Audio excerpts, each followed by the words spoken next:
여러분들 흡수식 냉동장치 많이 어려우시죠? 개통도 굉장히 복잡하고 처음 보는 듀링 선도라는 녀석이 등장하게 됩니다. 듀링이라는 게 사람 이름을 딴 건데요. 독일 사람인 카를 듀링이라는 사람이 만들어서 듀링 선도라고도 하고 듀링 선도라고도 합니다. 그래, 이게 뭐 듀링 선도인지 듀링 선도인지 그건 알겠어. 도대체 그러면 이 선도는 어디다 쓰는 건지, 흡수식 냉동장치에서의 이 듀링 선도를 어떻게 읽고 어떻게 활용하는지 여러분들께 하나하나 짚어서 설명을 드리도록 하겠습니다. 이 듀링 선도를 이해하기 위해서는 먼저 흡수식 냉동장치의 기본 원리부터 알아야겠죠. 지난 시간에 이어서 간단히 복습을 해보면 흡수식 냉동장치는 서로 친화력이 좋은 흡수제와, 여기서는 리튬 브로마이드겠죠. 그리고 냉매를 혼합해서 이용하는 냉동장치라고 볼 수 있겠습니다. 가장 대중적으로 사용되는 것이 바로 리튬 브로마이드하고 물인데요. 여기서 흡수제는 리튬 브로마이드, 냉매는 물을 사용했습니다.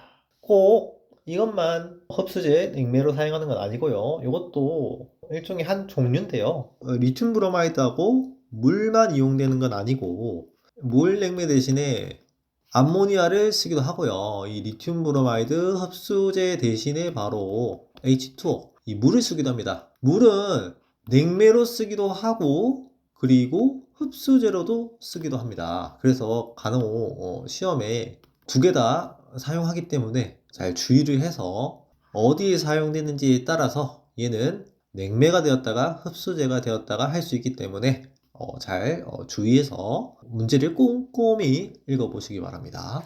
그런데 대중적으로 사용되는 게 거의 이 리튬 브로마이드하고 물이죠.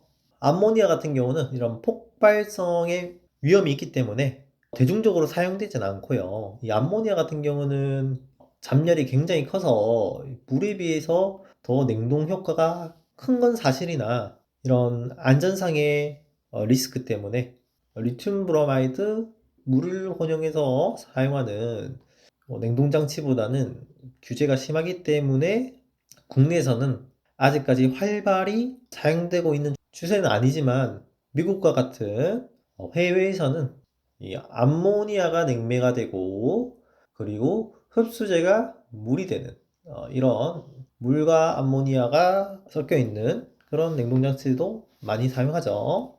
계속해서 흡수제와 냉매, 이 두 물질이 혼합된 수용액이라고 보시면 될 텐데요. 냉매 같은 경우는 흡수기에 흡수액에 스며들어서 올라가서 열교환기를 거쳐서 올라가서 재생되면 여기서 끓어서 다시 응축 압력에 해당하는 수증기로 변환한 뒤 이렇게 응축기로 다시 넘어가게 됩니다. 그리고 냉각수를 흘려보내서 응축 잡열을 제거하면 이렇게 기체의 상태에서 액체의 상태로 상태가 변하게 됩니다. 응축 과정이죠.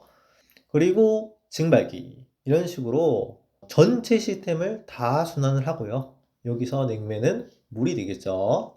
그러니까 물은 액체 상태에서 기체 상태, 다시 액체 상태, 기체 상태, 액체, 기체, 액체, 기체, 액과 기체의 두 개의 상태로 계속 변환하게 됩니다. 그렇게 해서 이렇게 냉매의 순환 방향은 시계 방향으로 돌아간다 보시면 되겠습니다. 이거는 개념들을 제가 이렇게 그렸기 때문에 저만의 방법으로 한번 그려봤습니다. 그래서 저 같은 경우는 시계 방향으로 배치하는 것을 좋아하기 때문에 뭐든 한 가지 방법, 시계 방향이면 시계 방향 이런 식으로 하나로 고정해 놓고 이렇게 사용하는 편입니다. 여기서 저만의 하나 팁을 드리자면요. 저는 여기 응축기의 콘덴서의 C, 그리고 증발기의 evaporator의 E, 흡수기의 absorption 여기 A, 첫 글자를 따서요. 재생기 generator G가 되겠죠. 발생기라고도 하죠. 그래서 저는 어떻게 외웠냐면 SIG 제가 만들었습니다. 단어를 콘덴서, evaporator, absorption, generator 그렇게 해서 C, 증발기는 evaporator, 흡수기는 absorption, 발생기 generator. 그러면 어떻게 되죠? sig. 그래서 저는 어떻게 배웠냐면 sig. 저만의 팁인데요. 도움이 되시면 이렇게 외우시고요. 시계 방향이죠. 이렇게 4분면이 있으면 여기서부터 시작하자.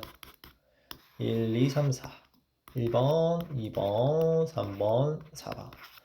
이렇게 해서 외우셔도 되고요. 본인이 편안한 방법을 쓰세요. 저는 시그, 세그 이렇게 외웠습니다.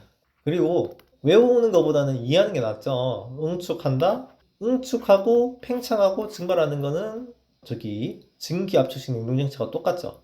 근데 뭐만 다르다? 흡수기하고 재생기 이렇게 두 개가 다르죠. 흡수한다, 재생한다. 그래서 요쪽 동네, 왼쪽 동네 요거 두 개가 컴프레서를 대체한다고 보면 이해가 쉬울 겁니다.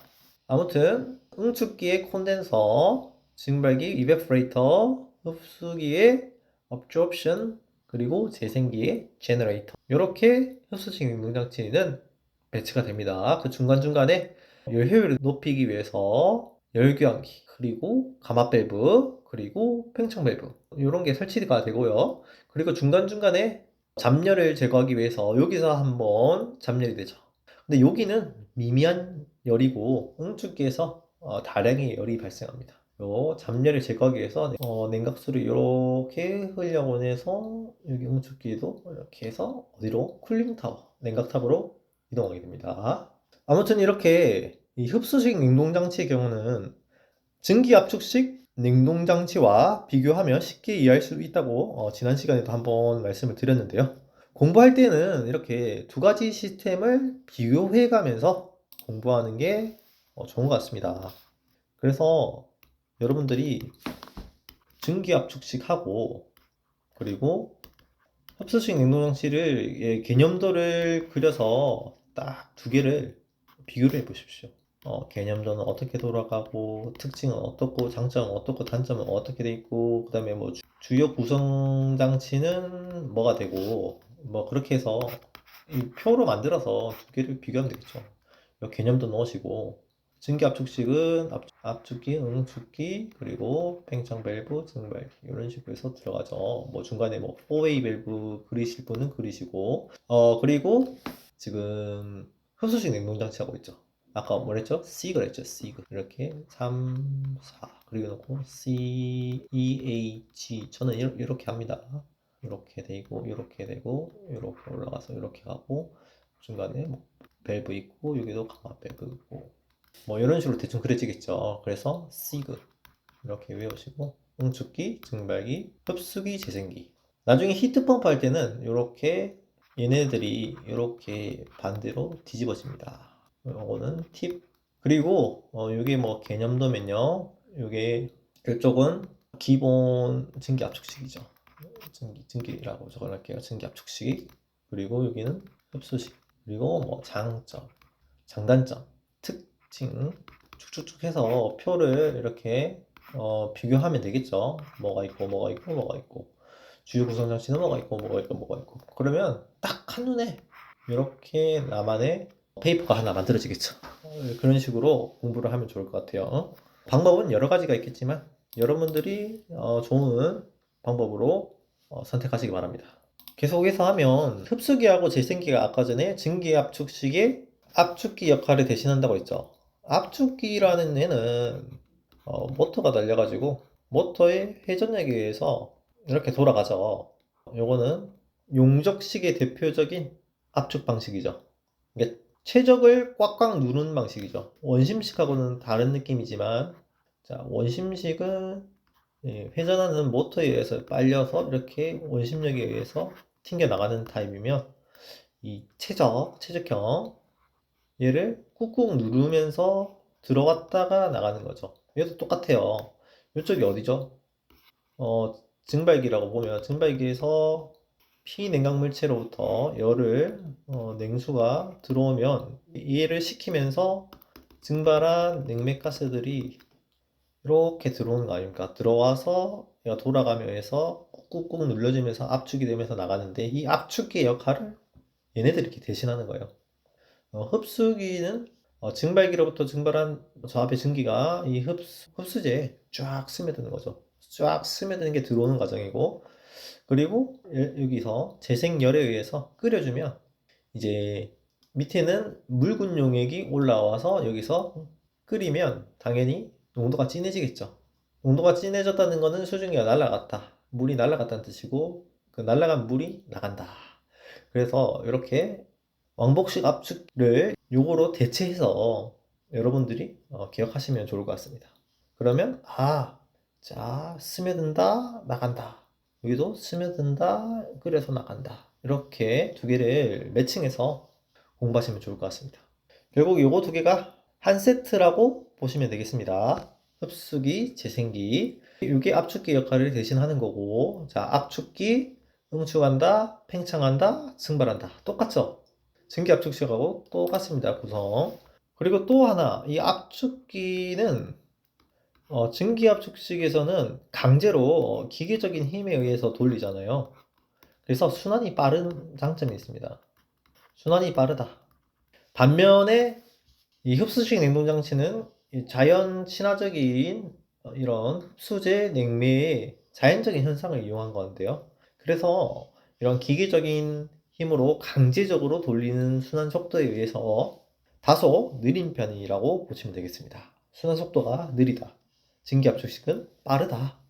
그래서 이 작용을 지난 시간에도 얘기했다시피 흡수되고 유리된다. 서로 친화력이 좋은 두 가지의 흡수제 냉매가 흡수되었다가 유리되는 현상. 그래서 흡수 유리작용이라고도 하는데요. 여기서는 증발기에서 증발한 저 앞에 냉매가스가 이렇게 흡수되고요. 그리고 위쪽 동네 여기 있는 재생기에서는 이제 떨어져 나가는 현상이죠. 그래서 유리된다고 합니다. 그래서 친화력이 좋다는 말은 그만큼 잘 스며들었다가 잘 떨어져 나가기도 한다. 그래서 요 아랫 동네에는 저압측이죠. 절대 압력으로 해서 6에서 7mm 머큐리 한 요 정도 되고요. 6에서 7mm 머큐리 여기가 압력선이니까 압력의 단위는 미리미리 머큐리 단위를 사용하고요. 이게 수은주의 높이를 의미하는 거죠. 그 토리첼리라는 물리학자가 최초로 이 대기압을 발견하면서 만들어 놓은 압력 단위인데요. 우리 대기압 1기압은 1atm이라고도 하죠. atmospheric pressure 해가지고 1기압이 수은주 76cm 그리고 760mm 정도에 해당한다 해서 수은주를 세웠더니 760이다 해서 우리가 대기압을 1atm이라고 하고요. 얘를 76cm 머큐리 그리고 1cm는 10mm니까 결국 760mm 머큐리가 되죠. 이 수은주 HG를 머큐리라고 읽습니다. 그래서 요게 1기압, 대기압과 동일한 압력. 요게 요즘 SI 단위로 하면 101.325 kPa, 메가파스칼로 하면 0.1 101, 101325 정도 되겠죠. 그래서 이 정도 된다. 그리고 옛날 공학 단위라면 1.033 kg force per square centimeter.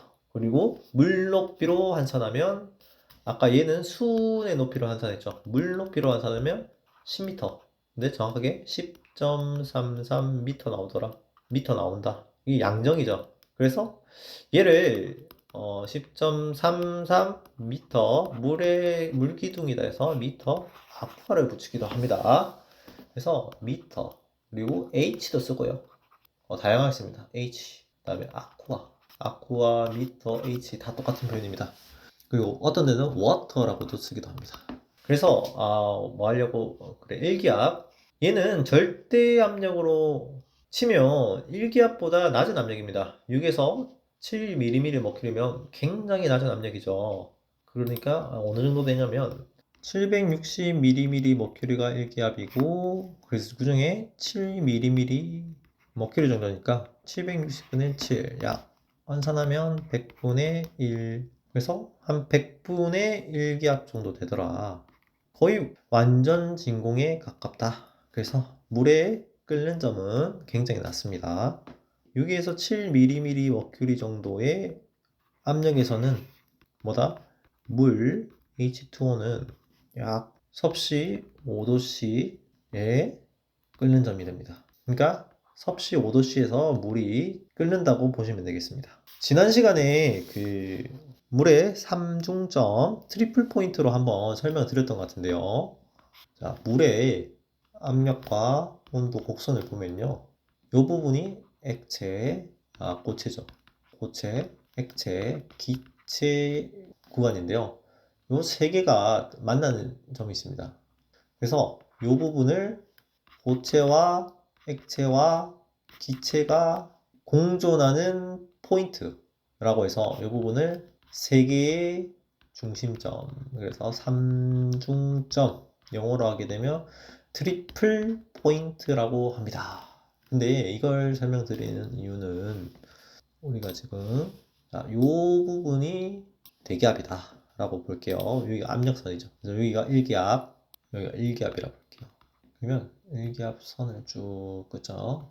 그러면 1기압에서 물의 끓는 점은 100도씨. 왜냐면 이렇게 내려가면 여기가 온도선이니까 100도. 이렇게 내려오면 0도. 그래서 이 부분을 보일링 포인트라고 하고요.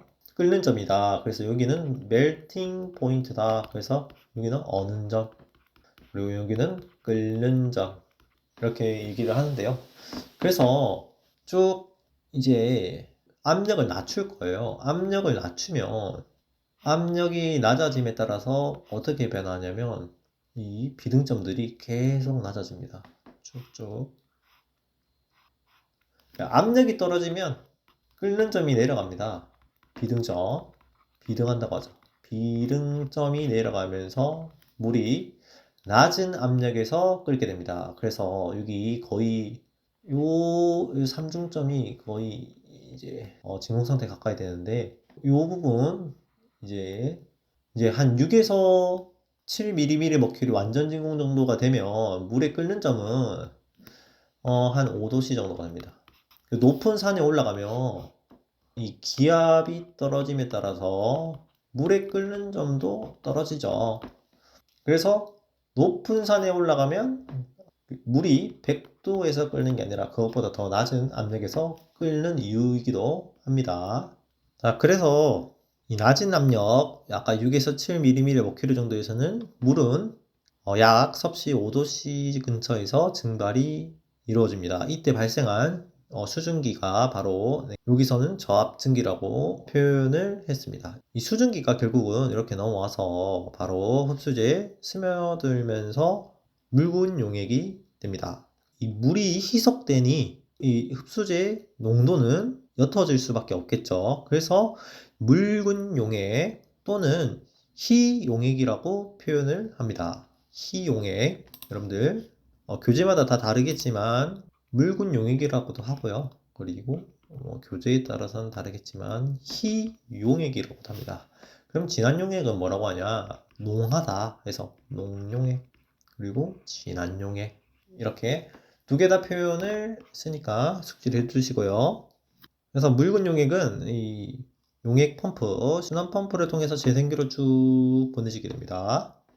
그리고 재생기로 보내진 다음에 이 재생 열원에 의해서 증기 또는 고온수, 필요에 따라서 어떤 특정한 폐열원을 이용하기도 하는데요. 아무튼 여기서 재생 열원에 의해서 가열되고 증발이 일어나죠. 그러니까 재생이 되는 거죠. 결국은 여기는 제너레이터 또는 발생기라고도 하는데요. 재생기, 발생기 두 개 다 숙지를 해두시고요. 여기서 발생한 냉매는 물, 수증기는 다시 이 재생기에서 이제 재생 열원에 의해서 묽은 용액은 재생이 일어납니다. 당연히 끓어서 이 수증기는 날아가고 이 흡수제는 여기 재생기에 계속 고여 있는데요. 그 이유는 두 물질의 비등점이 다르기 때문에 끓는 점이 다르다고 볼 수 있겠습니다. 그래서 흡수제의 용액인 리튬 브로마이드는 액체 상태로 그대로 유지가 되고요. 수증기만 이렇게 증발해서 응축기로 가서 잡열을 방출하고 액체로 변화하게 됩니다. 응축, 액화된다고 보면 되겠죠. 이때 기체에서 액체의 상태로 변화함에 따라서 그때 발생한 음축 잡열은 여기 냉각수에 의해서 회수해서 보내지게 됩니다. 여기서부터는 증기압축식과 원리가 같습니다. 자세히 계통도를 보면 냉매인 물은 전체 시스템을 다 돌아다닌다고 볼 수 있겠습니다. 반면에 흡수제인 리튬 브로마이드는 물 냉매가 섞인 진한 용액과 묽은 용액, 이 두 용액은 결국 여기 흡수기하고 재생기 이쪽 왼쪽 동네에서만 순환하는 것을 알 수 있습니다. 그래서 오늘 배워볼 듀링 선도는 바로 이 흡수제와 이 냉매가 섞인 용액의 상태 변화를 이렇게 한눈에 쉽게 볼 수 있도록 만들어 놓은 선도인데요. 그래서 압력, 온도, 농도, 상태 변화에 따른 순환 과정을 한눈에 알아보기 쉽게 표현한 그런 그래프라고 볼 수 있겠습니다. 결국 선도나 그래프 이런 것들은 우리가 학습하기 편하게 하려고 만들어 놓은 것이지 힘들게 하기 위해 만든 것이 아니고 우리를 도와주기 위해서 만들어 놓은 것이라고 보면 되겠습니다. 선도를 하나하나 보면 이 세로축은 압력, 프레셔죠.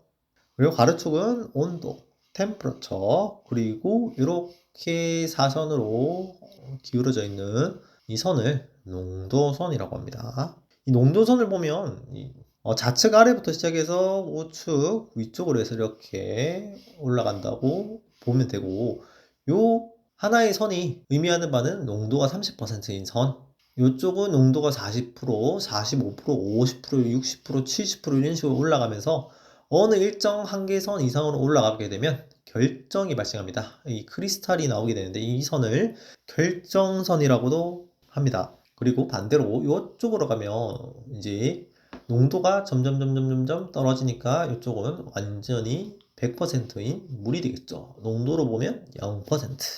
이렇게 볼 수 있겠습니다. 이렇게 압력, 온도, 농도, 그리고 순환 과정을 이렇게 이제 표현했는데 순환 과정은 조금 이따가 알아보고 여기서 농도가 점점 진해짐에 따라서 어느 일정 한계선이 넘어가면 이제 결정이 생긴다고 했죠. 쉽게 말씀드리면 이 소금물을 계속 끓이게 되면 어떻게 되죠? 어느 정도 끓이다 보면 물이 날아가고 결국은 소금 결정만 남는 거죠. 그래서 어느 농도 이상이 되면 결정이 생긴다. 그래서 흡수식 냉동장치도 어느 일정 농도 범위 안에서만 이렇게 운전이 된다고 볼 수 있겠습니다. 그래서 이렇게 사이클을 보게 되면 시계 방향으로 돌아가죠. 얘네하고 똑같다고 보면 됩니다. 이렇게 시계 방향으로 돌아가죠. 얘네도 시계 방향으로 돌아간다. 그래서 개념도 하나를 그릴 때도 이렇게 공통점으로 가져가는 게 좋을 것 같습니다. 요쪽으로 가면 흡수죠. 농도가 떨어지죠. 자, 요 선이 지금 농도가 60%라고 보면 요렇게 가면서 50%, 45%, 뭐 40% 이런 식으로 떨어지는 거죠. 그래서 결국 농도가 옅어지는 거니까 여기는 흡수 과정이 되겠죠. 흡수한다. 그리고 일정 농도선을 따라서 압력과 온도가 상승하는 여기서 순환 펌프와 열교환기를 통해서 이렇게 올라가는 과정이 여기 좌측 사선으로 올라가는 이쪽 길이라고 볼 수 있겠습니다. 그래서 흡수기에서 흡수하고 펌프의 힘을 받아서 온도 압력 올라가고 어떻게 일정한 농도선을 따라서 올라갑니다. 이렇게 올라가고 그리고 재생기에서 팍팍 끓이면 당연히 농도가 자 점점 진해지겠죠. 왜냐하면 여기서 냉매인 H2 물은 수증기로 변화해서 응축기로 넘어가기 때문에 그만큼 넘어가면서 여기는 이제 진한 국물이 되겠죠. 그래서 농도가 짙어지는 구간, 그래서 여기를 농축 과정이다 라고 하죠. 또는 재생, 농축. 그래서 이 용액을 진한 용액 또는 농용액 이렇게 부르기도 합니다. 그 다음은 다시 이 재생기에서 나온 거를 열교환기와 가압배를 통해서 이렇게 내려가서 흡수기로 다시 뿌려주는 과정. 이게 요 과정이죠. 그래서 농축이 끝나고 열교환기와 가압배를 통해서 이렇게 농도 일정선을 따라서 여기 농도 일정선을 따라서 내려간다. 어디 지점까지? 다시 여기 흡수기 지점까지. 그래서 다시 증발기에서 증발한 냉매증기가 스며들면서 다시 희석되고 용해 펌프와 열교환기 통해서 압력과 온도 올라가고 그리고 끓이면서 농축되고 다시 열교환기와 강압 밸브를 통해서 쭉 떨어진다. 그래서 이렇게 시계 방향으로 순환한다. 그렇게 이해하시면 되겠죠. 이렇게 듀링 선도는 시계 방향으로 순환하게 됩니다. 오늘 소개한 건 일중 효용 또는 단일 효용이라고 부르는 흡수식 냉동장치의 가장 기본이 되는 시스템이었고요.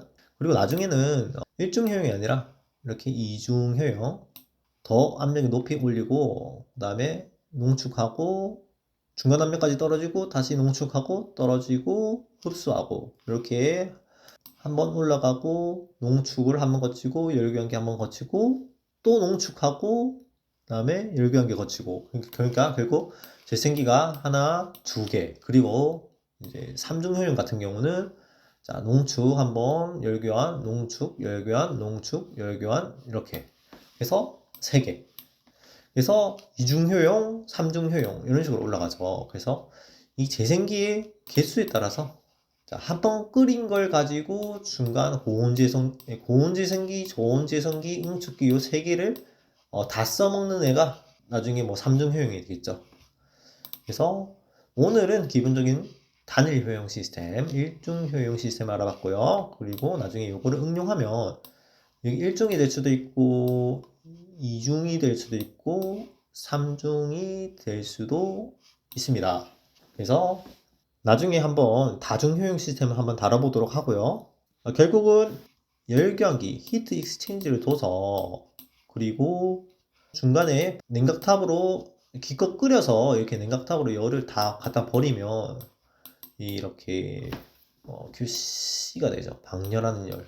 이게 결국 버리는 열 아닙니까? 근데 이 열을 한 번 더 흡수해서 써먹는 게 뭐 2중 또는 3중 효용이 되겠죠. 결국은 열 효율을 높여주기 위함이다. 그렇게 보시면 되고요. 좀 이 흡수식 냉동기 자체가 워낙 개념도 복잡하고 개통도 복잡하기 때문에 혼자서 쉽게 접근하기가 어려운 것 같습니다. 저도 그랬고요. 마무리하자면 오늘은 흡수식 냉동장치의 이 단일 효용 시스템에서의 듀링 선도, 이 듀링 다이어그램에 대해서 학습하는 시간을 가졌습니다. 이 많이들 어려워하시는 흡수식 냉동장치 반드시 여러분들 것으로 만들어 가시길 바랍니다. 다시 한번 말씀드리지만 이 포기하기에는 결코 적지 않은 점수이기 때문에 이 원리만 이해하면 그냥 여러분들이 먹고 가는 점수이기 때문에 절대 포기하지 마시고요. 꼭 챙겨가시기 바랍니다. 이해가 되지 않으셨다면 계속 돌려 들으시면서 완전히 본인 것으로 체득하시기 바랍니다. 처음에는 한번 영상을 쭉 플레이 하시고 처음부터 끝까지 그냥 듣는다 라고 생각하고 이해가 안 돼도 좋으니까 그냥 쭉 본다 TV 보듯이 그리고 쭉 돌려서 완주행 한번 하시고 충분히 이해한 뒤에 나중에 선도라든지 개통 이런 것을 직접 그려보면서 혼자만의 공부를 하시는 것을 추천합니다. 저는 여러분의 이해를 돕는 것이지 공부는 결국 여러분 스스로 생각하고 깨달아야 하는 것입니다. 영상을 보는 건 어떻게 보면 반쪽짜리 공부라고 보시면 되겠습니다.